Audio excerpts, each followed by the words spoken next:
Le plus puissant navire de guerre jamais construit par les États-Unis repose au fond de la mer d'Arabie. Il n'est pas amarré, il n'est pas endommagé en train de boiter vers un port, il n'est pas retiré du service pour réparation. L'USS Dwight D. Eisenhower est un porte-avions nucléaire de 100 000 tonnes, l'incarnation physique de la suprématie navale américaine. Ce navire, que 23 nations ont utilisé comme argument de négociation pendant les 30 dernières années, simplement parce qu'il existait, se trouve au fond de l'océan, dans une eau si profonde que son pont d'envol, qui lançait autrefois des Vdixui à la vitesse du son, ne reverra jamais la lumière du jour. 229 missiles hypersoniques ont été tirés depuis le sol iranien, depuis des sous-marins iraniens repositionnés pendant 18 mois, aux coordonnées géométriques précises nécessaires pour cette salve exacte, et depuis des plateformes rapides de missiles du corps, des gardiens de la révolution islamique opérant en silence acoustique dans le nord de la mer d'Arabie. Tous lancés dans une fenêtre de 4,20 secondes. Tous arrivant sur une seule cible depuis 5 vecteurs simultanés, tous équipés d'ogives spécialement conçus pour déjouer précisément les systèmes défensifs que transportait l'Eisenhower. Et en 53 secondes que le rapport officiel d'engagement de la marine américaine décrira plus tard, avec un vocabulaire presque jamais utilisé dans les documents militaires américains, comme un échec catastrophique de la défense en couche, tout était terminé. Vous serez très surpris quand vous comprendrez ce que l'Iran a réellement fait ici, parce que le naufrage de l'Eisenhower n'était pas simplement une frappe militaire. C'était l'action navale unique, la plus minutieusement conçue, la plus précisément exécutée et la plus stratégiquement lourde de conséquences dans l'histoire de la guerre moderne. Et ce qu'elle a révélé sur la vulnérabilité américaine, sur la capacité iranienne, sur l'avenir de toutes les marines de la planète, a réécrit de façon permanente les règles de la puissance en mer. Mais avant de parler de missiles, d'ogives et de la physique nécessaire pour tuer un porte-avions, je dois vous donner une image humaine. Parce qu'enfoui dans le langage technique de la géométrie des salves, du guidage terminal et des points de rupture structurelle, il existe un moment qu'aucun rapport de dommage n'a capturé. Et c'est le moment qui explique tout ce qui compte dans cette histoire. Imaginez un officier marinier de 24 ans, spécialiste du carburant d'aviation. Il se tient sur le pont d'envol de l'Eisenhower à 04h40 et terminant une vérification avant l'aube du système de carburant sur un FDX-8 Super Hornet placé au point 7 sur l'avant bâbord. La mer d'Arabie est noire autour de lui. Le pont est éclairé par des lampes de travail. Il sent la faible vibration des réacteurs nucléaires du navire à travers les semelles de ses bottes. Ce grondement profond et constant que chaque marin sur un porte-avions apprend à lire comme un médecin lit un battement de cœur. Normal, stable, vivant. Il lève les yeux de sa liste de vérification et voit quelque chose qu'il n'a jamais vu en 4 ans de service sur porte-avions. La mer autour du navire semble se déplacer vers lui. Pas des vagues, pas de la houle. Quelque chose sous la surface venant de plusieurs directions à la fois, qui se referme à une vitesse qui donne l'impression que l'eau elle-même n'est pas normale. Il a exactement 4 secondes entre ce moment et le premier impact. C'est là que cette histoire commence.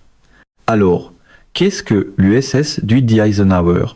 Et pourquoi l'Iran, après 46 ans de rhétorique révolutionnaire, après des décennies à promettre de détruire la puissance navale américaine dans le Golfe Persique, après chaque attaque par procuration et chaque provocation en zone grise, soigneusement arrêtée, juste avant le seuil qui déclencherait tout, pourquoi l'Iran a-t-il finalement franchi ce seuil et l'a-t-il franchi complètement en visant le seul actif dont la perte ne peut être absorbée par les États-Unis sans une réponse qui change le monde? La réponse ne commence pas dans un silo à missiles. Elle commence par un fait fondamental sur la puissance américaine que tout le monde comprend instinctivement, mais que presque personne n'a vraiment expliqué.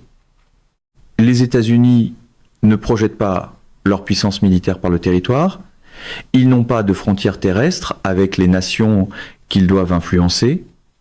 Ils projettent leur puissance par la mobilité, par la capacité de placer en quelques jours une force militaire écrasante, coordonnée et multidomaine n'importe où à la surface de l'océan, puis de la maintenir là indéfiniment. Le porte-avions n'est pas une arme.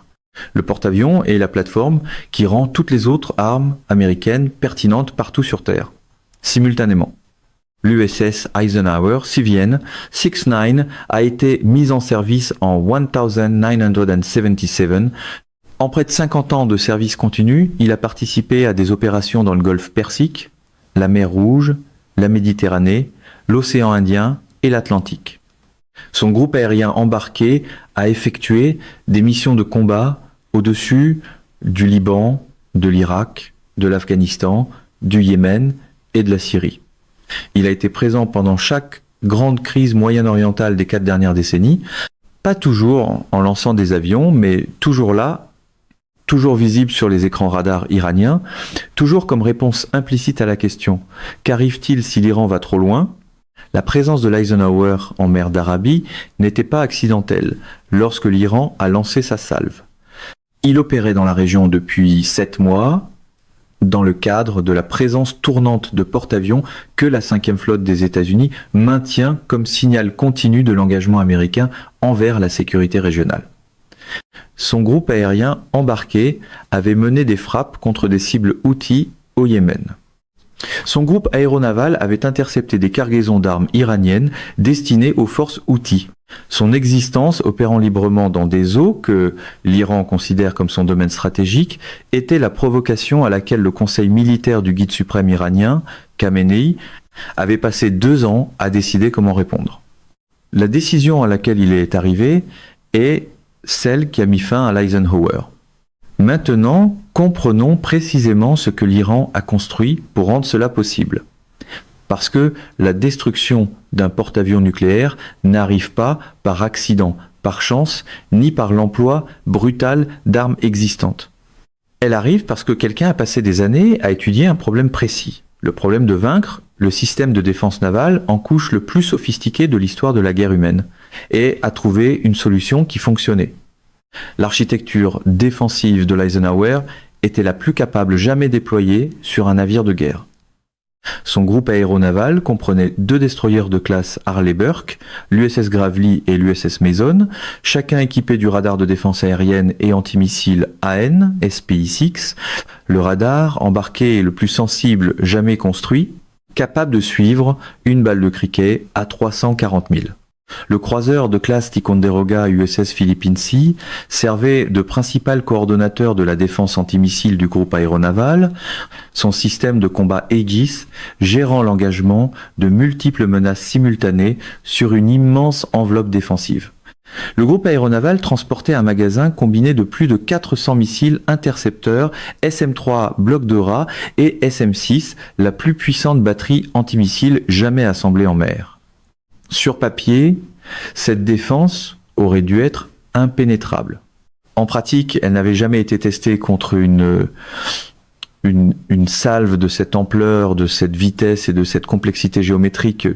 Et l'Iran savait exactement pourquoi, avec la précision d'une organisation qui avait passé 20 ans à n'étudier rien d'autre.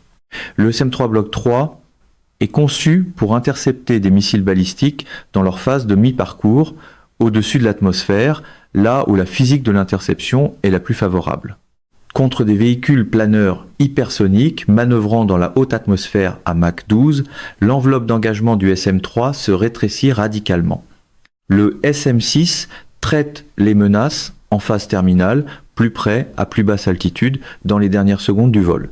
Il est extraordinairement capable, contre une seule menace, ou 2 menaces, ou 5, contre des trajectoires entrantes simultanées se comptant par dizaines, arrivant depuis 5 vecteurs distincts, à des altitudes et des angles d'approche variés. Le taux d'engagement du SM-6 par batterie et par minute devient la contrainte qui détermine la survie. Les mathématiciens du ciblage iranien, les ingénieurs du Centre d'analyse et de simulation des forces aérospatiales du corps, des gardiens de la révolution islamique, travaillant à partir de données techniques acquises, grâce à une collaboration russe et à 15 ans d'observation des exercices navals américains dans le Golfe Persique, ont calculé précisément les mathématiques défensives de l'Eisenhower. Ils ont calculé combien d'intercepteurs le groupe aéronaval pouvait tirer par minute. Ils ont calculé combien de trajectoires simultanées ces ordinateurs d'engagement pouvaient prioriser. Ils ont calculé la taille minimale de la salve depuis le nombre minimal de vecteurs arrivant dans la fenêtre temporelle minimale requise pour dépasser la capacité défensive du groupe aéronaval avec une marge garantissant des impacts pénétrants sur le porte-avions lui-même. La réponse était 229 missiles depuis 5 vecteurs en 4,20 secondes. Ils ont construit exactement cela pendant 4 ans dans un secret opérationnel complet. Maintenant, je dois vous faire traverser ces 53 secondes, non pas comme un résumé, mais comme une séquence. Parce que chaque seconde de ces 53 secondes contient une décision, une réponse système et un résultat. Comprendre cette séquence est la seule façon de comprendre comment un navire entouré de la défense antimissile la plus capable de l'histoire s'est retrouvé au fond de l'océan. Le premier avertissement du groupe aéronaval n'est pas venu de ses propres capteurs, mais d'un satellite de détection infrarouge du US. Space Command, en orbite géosynchrone, la couche située au-dessus qui surveille les lancements de missiles en détectant les signatures thermiques des panaches de fusées. Le satellite a détecté des lancements simultanés à 04h40 et 1 minute et 07 secondes, heure locale. L'alerte a atteint le système Aegis du Philippine Sea à 04h40 et 1 minute et 14 secondes, soit 7 secondes entre la détection du lancement et la prise de conscience du navire de commandement. Le système fonctionnait. Ce pourquoi le système n'avait pas été conçu, c'était la géométrie de ce qu'il voyait. 44 missiles s'élevaient depuis des sites de lancement sur la côte iranienne du golfe d'Oman, le vecteur pour lequel l'orientation défensive du groupe aéronaval était optimisée. 37 décollaient de 2 sous-marins du corps, des gardiens de la révolution islamique qui avaient passé 11 mois à se positionner sur le flanc sud-ouest du groupe aéronaval, un vecteur vers lequel le radar principal du Philippine Sea n'était pas orienté au moment du lancement. 50 provenaient de lanceurs mobiles installés à bord de 5 navires battant pavillon commercial, des cargos qui rôdaient dans le nord de la mer d'Arabie depuis 3 semaines, cachant leurs armes dans des systèmes de lancement conteneurisés impossibles à distinguer de conteneurs maritimes ordinaires jusqu'au moment du tir. 49 arrivaient depuis le territoire iranien par l'approche nord-est, la trajectoire la plus longue, arrivant en dernier, mais transportant les ogives pénétrantes les plus lourdes, et 48 s'élevaient depuis un vecteur que le renseignement naval américain n'avait jamais modélisé comme axe de menace principal, plein sud, depuis des plateformes placées au-delà de l'horizon par 6 barges rapides de missiles du corps, des gardiens de la révolution islamique qui avaient opéré en silence radar sous couverture météorologique pendant 19 jours. 5 vecteurs simultanés, échelonnés, pour arriver dans une fenêtre de 41 secondes. Assez longtemps pour séquencer l'engagement et épuiser les magasins d'intercepteurs avancés avant l'arrivée des ogives plus lourdes depuis le nord-est.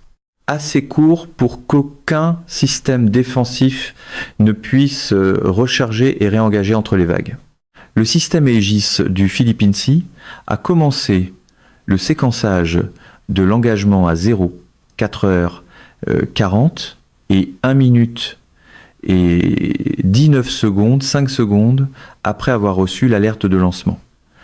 Il faisait ce pourquoi il avait été conçu. Il priorisait, calculait des solutions d'interception, assignait des intercepteurs, lançait. Dans les 22 premières secondes de l'engagement, le groupe aéronaval a tiré 160 et un intercepteur SM-3 et SM-6 et détruit 147 missiles entrants. 147, un taux d'interception approchant les 65%, dans les conditions d'engagement les plus exigeantes de l'histoire de la guerre navale. Ce n'était pas un échec défensif, c'était un exploit extraordinaire d'ingénierie réalisé par des systèmes et des marins dans des conditions qu'aucun jeu de guerre n'avait jamais pleinement simulées. Mais 147 détruits signifie que 82 ne l'ont pas été. Parmi ces 82, la suite de contre-mesures électroniques à bord de l'Eisenhower, le système AN, SLQ, 3-2 et les leurs actifs NULCA a réussi à dévier ou brouiller 19 missiles loin du porte-avions. Ils ont frappé l'eau autour du groupe aéronaval. D'immenses détonations, des colonnes d'eau montant plus haut que l'îlot de l'Eisenhower. Aucun dommage structurel venant de ces 19 missiles. 63 ogives hypersoniques ont atteint l'Eisenhower. Le blindage du porte-avions, les plaques de Kevlar et la construction à double coque du pont d'envol et des sections sous la ligne de flottaison étaient conçus pour vaincre des missiles antinavires conventionnels. L'ogive Fatah 3, transportée par les missiles entrants les plus lourds, n'est pas une ogive antinavire conventionnelle. c'est une charge tandem pénétrante, une conception empruntée à l'ingénierie anti-blindage, agrandie à une masse capable de tuer un porte-avions. Elle traverse le pont d'envol, traverse le hangar, traverse le pont blindé inférieur, puis explose à l'intérieur de la structure interne du navire, au niveau du stockage de carburant, au niveau des magasins d'armes, au niveau des espaces d'ingénierie où vivent les réacteurs. Le premier impact pénétrant a détruit l'élévateur d'armes avant et a explosé dans le magasin d'armes secondaires. L'explosion a éventré 300 pieds du côté bâbord du navire sous la ligne de flottaison. La deuxième vague, les pénétrateurs lourds, venant du vecteur nord-est, arrivant 14 secondes après les premiers impacts, a trouvé un porte-avions déjà structurellement compromis, ses équipes de contrôle des dommages déployés vers les espaces avant, ses systèmes défensifs dégradé par les premiers impacts. L'Eisenhower a pris une gîte de 8 degrés sur bâbord dans les 22 secondes suivant le premier impact. Il a atteint 30 degrés en 40 secondes. Son pont d'envol, long comme 3 terrains de football, symbole de la projection de puissance américaine, était submergé du côté bâbord avant que la 53 secondes de l'engagement ne se soit écoulée. À 04h42 et 29 secondes heure locale, l'USS Dwight D. Eisenhower a cessé d'être un navire de guerre. Maintenant, je dois vous parler des minutes qui y ont suivi, parce que les 53 secondes de la frappe disent seulement ce que l'Iran a fait. Les minutes qui suivent disent ce que signifie le naufrage d'un porte-avions, pour les hommes et les femmes à bord, pour le groupe aéronaval qui l'a regardé sombrer, pour la marine américaine, qui a construit toute son identité stratégique autour de la certitude que cela ne pouvait jamais arriver. L'Eisenhower transportait 5000 membres d'équipage. Son groupe aéronaval a immédiatement exécuté le protocole de perte massive et de sauvetage. Chaque destroyer, chaque croiseur, chaque navire de soutien s'est tourné vers le site du naufrage, déployant chaque radeau de sauvetage, chaque nageur sauveteur. Chaque hélicoptère en vol qui n'était pas déjà engagé dans la défense des navires restants du groupe aéronaval. La mer d'Arabie, à cet endroit, est chaude. Cela compte énormément pour le temps de survie.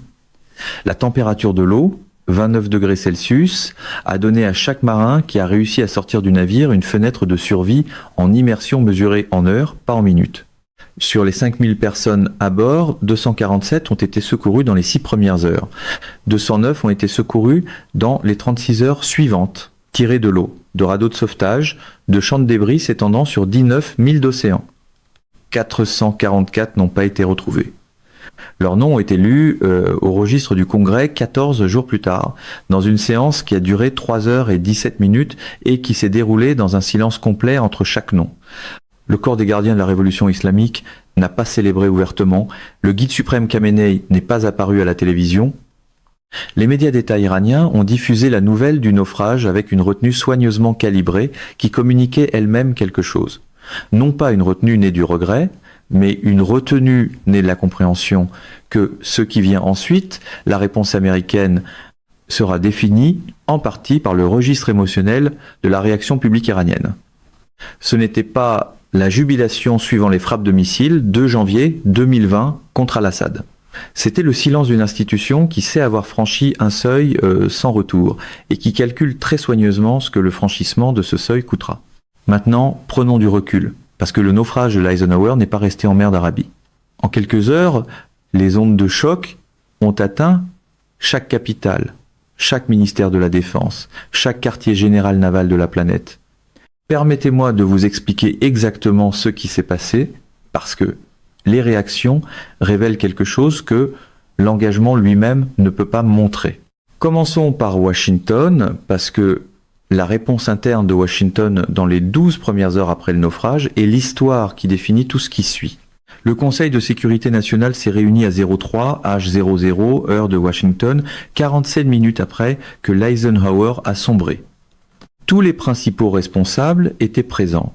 Le président de l'état-major interarmé, le directeur de la CIA, le secrétaire à la défense, le secrétaire d'État, le conseiller à la sécurité nationale et le président des États-Unis, qui avait été réveillé 11 minutes après le premier impact avec un briefing en 2 phrases qu'aucun président américain n'avait jamais reçu auparavant. La première phrase était « L'Eisenhower a été frappé par une salve massive de missiles et il est en train de couler ». La deuxième phrase était « Nous avons confirmé que l'attaque provenait de forces militaires iraniennes ». Ce qui s'est passé dans cette salle pendant les 12 premières heures après le naufrage fait l'objet de témoignages classifiés qui ne seront pas déclassifiés avant des décennies.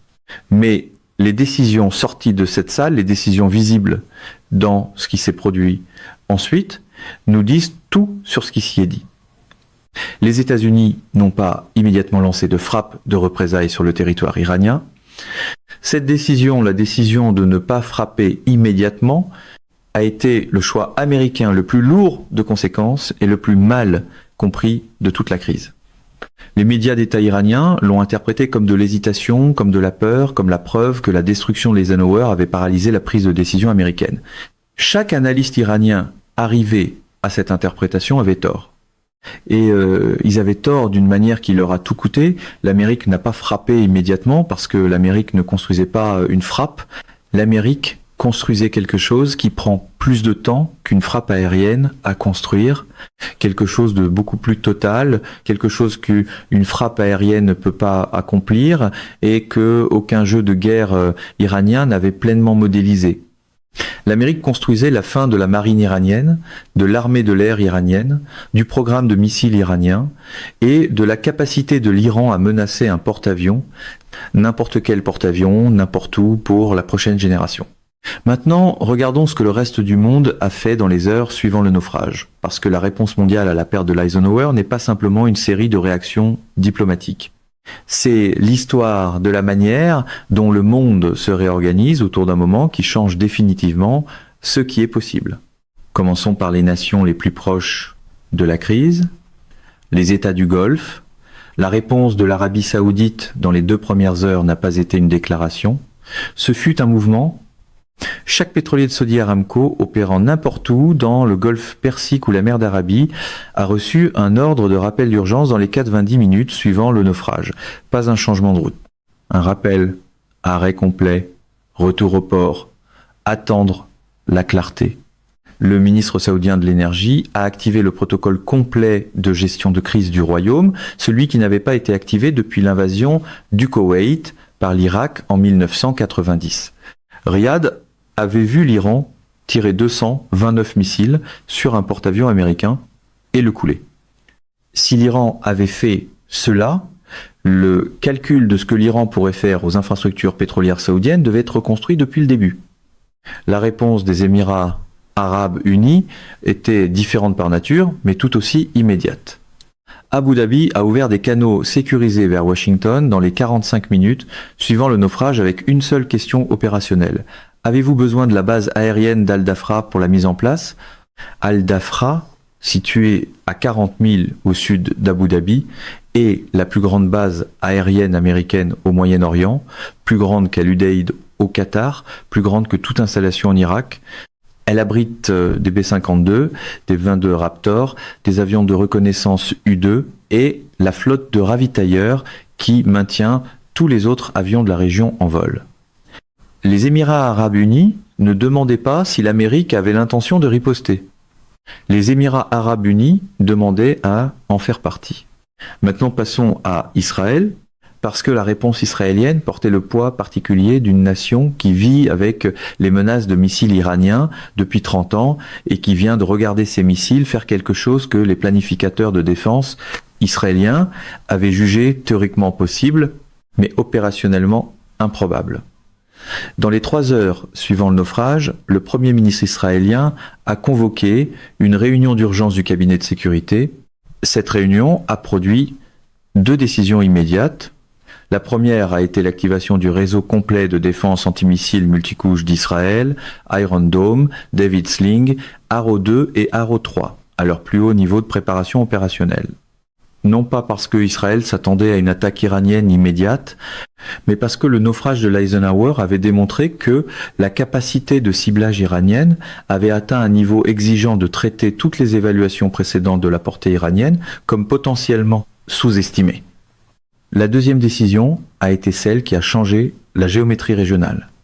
Israël a discrètement communiqué à Washington par le canal arrière que les établissements de défense israéliens et américains maintiennent depuis des décennies que des actifs de l'armée de l'air israélienne était disponible pour une opération coordonnée si et quand l'Amérique choisirait de répondre.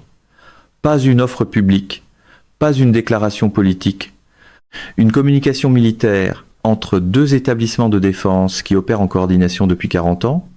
La réponse de l'Inde a révélé quelque chose d'important sur la façon dont le naufrage a changé les calculs des nations qui maintenaient prudemment une neutralité stratégique entre Washington et Téhéran.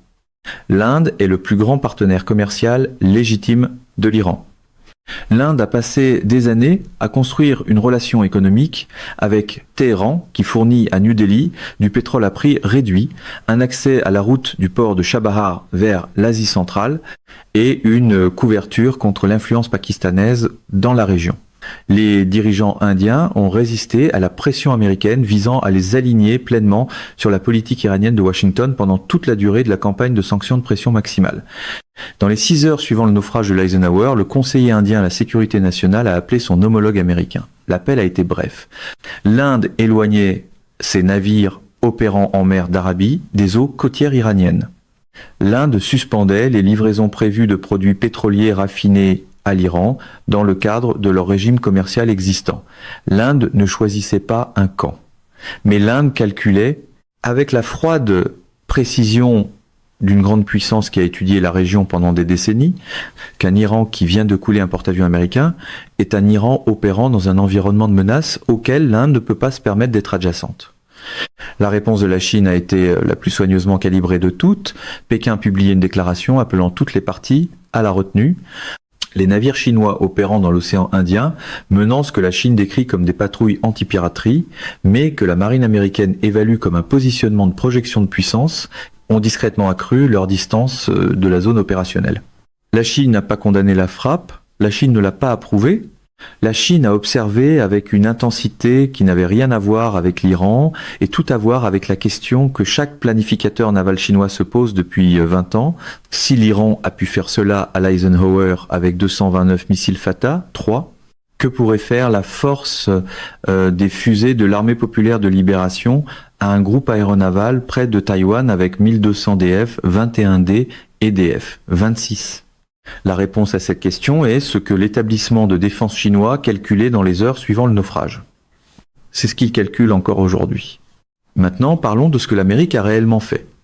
Parce que la réponse qui est venue, la réponse qui a commencé non pas par des frappes aériennes, mais par une semaine de silence que le monde a prise à tort pour de la paralysie, est la réponse qui définit le monde d'après l'Eisenhower.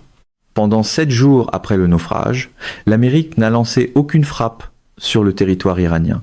Les médias d'État iraniens ont décrit ce silence comme une victoire. Les commandants du corps des gardiens de la révolution islamique ont parlé de peur américaine, de paralysie américaine, de refus américain d'accepter le coup de la confrontation. Le récit construit à l'intérieur de l'Iran était celui d'une dissuasion confirmée, l'histoire selon laquelle l'Iran avait enfin prouvé que ses armes pouvaient rendre la projection de puissance américaine trop coûteuse à soutenir. Chaque analyste iranien qui construisait ce récit lisait le silence de travers. L'Amérique n'était pas paralysée. L'Amérique chargeait. Le 8e jour après le naufrage de l'Eisenhower, à 02 H00 heure locale, les États-Unis ont exécuté la plus grande opération militaire coordonnée unique depuis la première nuit de l'opération Iraqi Freedom en 2003. Pas une frappe aérienne, pas une salve de missiles en réponse à une salve de missiles.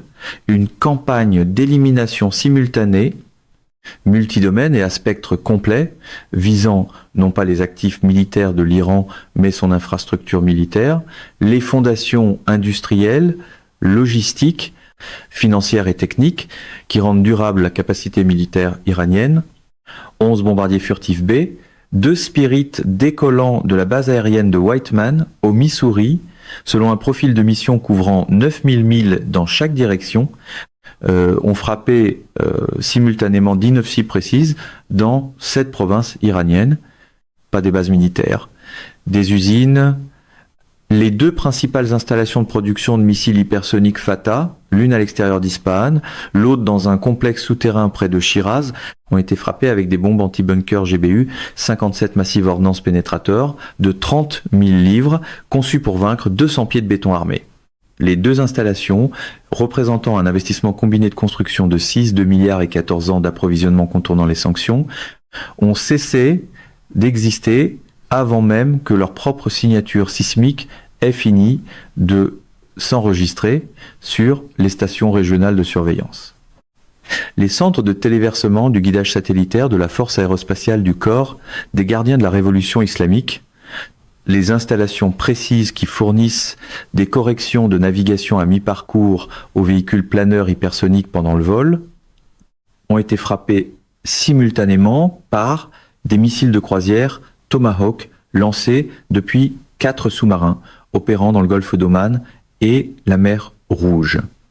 Sans ces centres de téléversement, la précision du guidage hypersonique iranien s'effondre, passant de mètres à kilomètres, les armes existent encore, elles peuvent encore être tirées, elles ne peuvent plus être visées.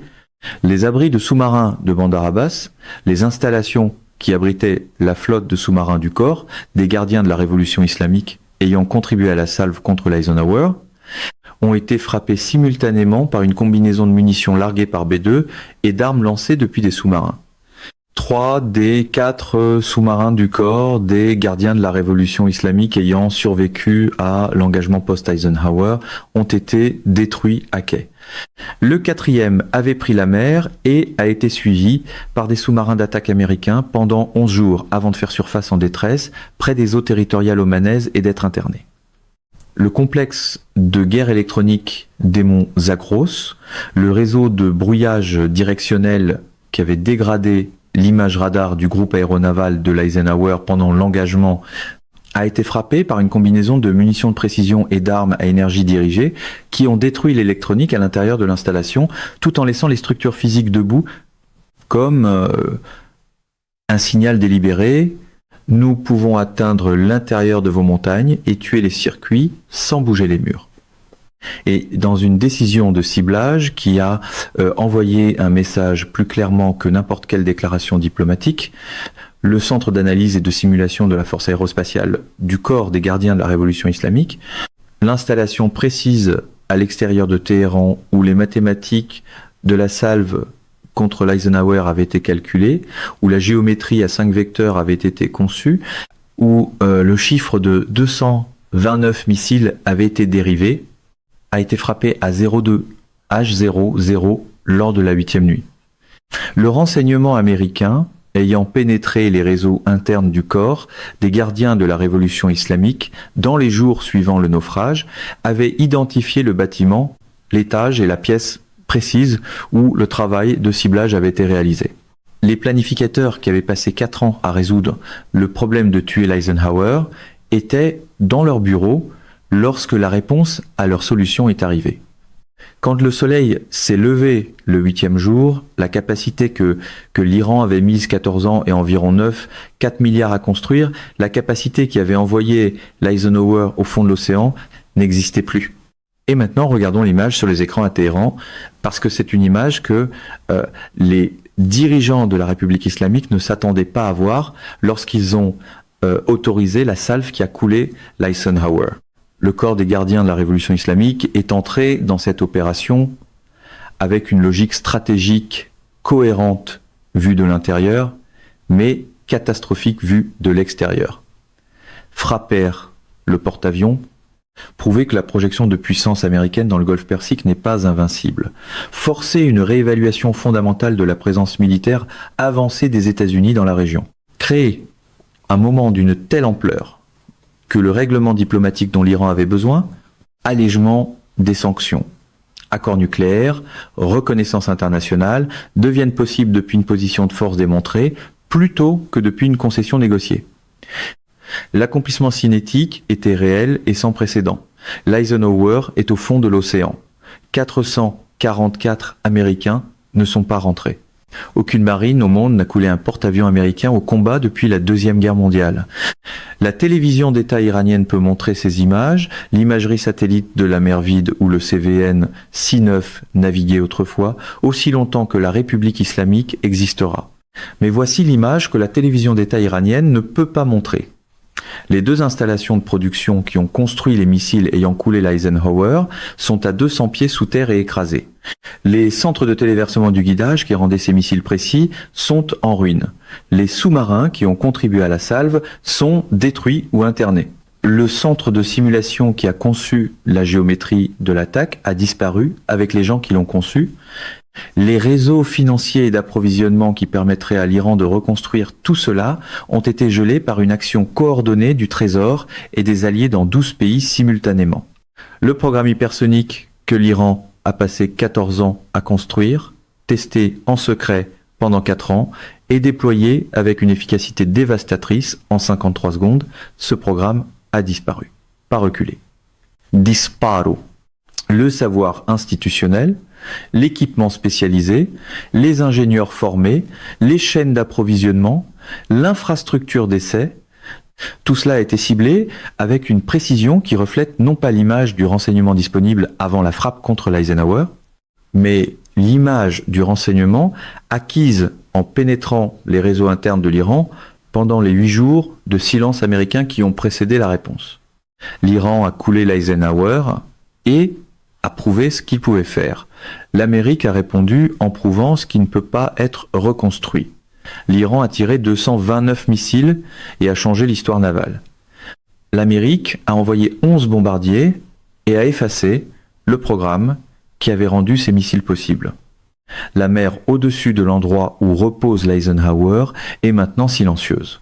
La mer d'Arabie ne se soucie pas de l'histoire, de la dissuasion ou des mathématiques de la géométrie des salves. Elle sait seulement ce qui repose sur son fond et ce qui n'y repose pas. Ce qui repose sur son fond, c'est l'Eisenhower. Ce qui ne repose pas au fond de l'océan, c'est la capacité de l'Iran d'y envoyer quoi que ce soit d'autre. Le corps des gardiens de la révolution islamique a construit la salve anti-porte-avions la plus meurtrière de l'histoire de la guerre navale. Ses forces l'ont tirée parfaitement.